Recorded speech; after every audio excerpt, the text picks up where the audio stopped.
বোধিসত্ত্ব একবার জন্মেছিলেন এক বণিকের ঘরে। একসময় তিনি 500 গাড়ি নিয়ে বাণিজ্যে বের হলেন। পথে পড়ল এক বিরাট মরুভূমি।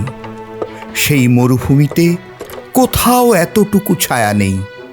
দিনের বেলা বালি এত গরম থাকে, একদম পথ চলা যায় না। তাই দিনের বেলায় তাঁবুর নিচে আশ্রয় নিতে হয়, রাতে পথ চলতে হয়। পথ চলতে চলতে সকলের অনুমান হলো মরুভূমি অতিক্রম প্রায় শেষ পর্যায়ে।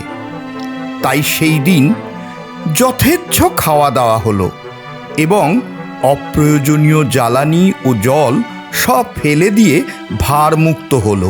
কারণ পশুবাহিত গাড়ি যত ভারমুক্ত হবে তত দ্রুত ছুটতে পারবে। যাই হোক, রাত নামলে আবার যাত্রা শুরু হলো। মরুভূমির পথে পদে পদে পদভুল হওয়ার সম্ভাবনা থাকে। চাঁদ ও আকাশের নক্ষত্র দেখে দিক নির্ণয় করা হয়।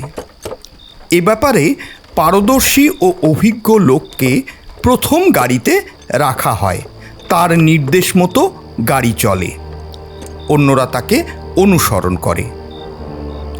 কিন্তু সামনেই আনন্দের দিন আসছে ভেবে আগের দিন দিনের বেলায় প্রচুর খাওয়া দাওয়া করে ফেলায় একটু গা ছাড়া ভাব তৈরি হয়েছিল সেই অভিজ্ঞ লোকটির, যে কিনা সামনের গাড়িতে ছিল।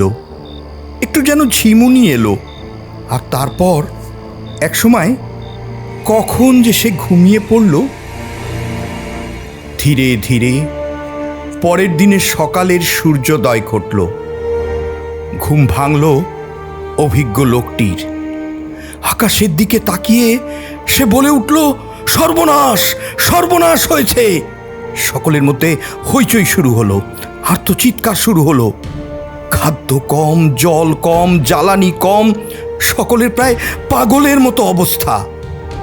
দেখা গেল আগের দিন যেখান থেকে যাত্রা শুরু করেছে প্রায় সেখানেই এসে উপস্থিত হয়েছে। সকলে ঈশ্বরের শরণাপন্ন হলো। মরুভূমিতেই বোধহয় প্রাণ যায়। বোধিসত্ত্ব দেখলেন হতাশ হয়ে বসে থাকলে কোনো লাভ নেই। তিনি কয়েকজনকে নিয়ে জলের সন্ধানে বেরিয়ে পড়লেন। ঘুরতে ঘুরতে এক জায়গায় একগুচ্ছ কুশ দেখতে পেলেন। বোধিসত্ত্ব নিশ্চিত হলেন নিচে নিশ্চয়ই জল আছে। তিনি সকলকে ডাকলেন, মাটি খুঁড়তে বললেন। সবাই মাটি খুঁড়তে শুরু করলো। আরে মাটি কোথায়, শুধুই পাথর।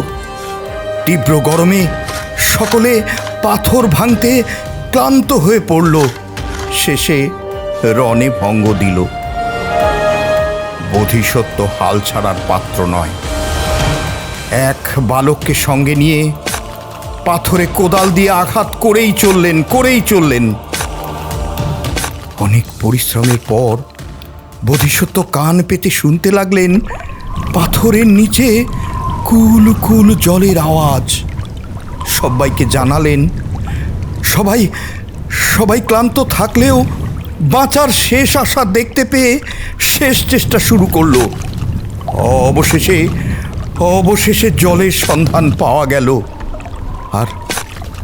আর যেই জলেরই অপর নাম তো জীবন, বাঁচল বহু মানুষের প্রাণ। তাই বোধিসত্ত্ব সকলকে বললেন, কোনো কিছুতেই হতাশ হতে নেই। বন্ধুরা, গল্পটা আপনাদের কেমন লাগলো?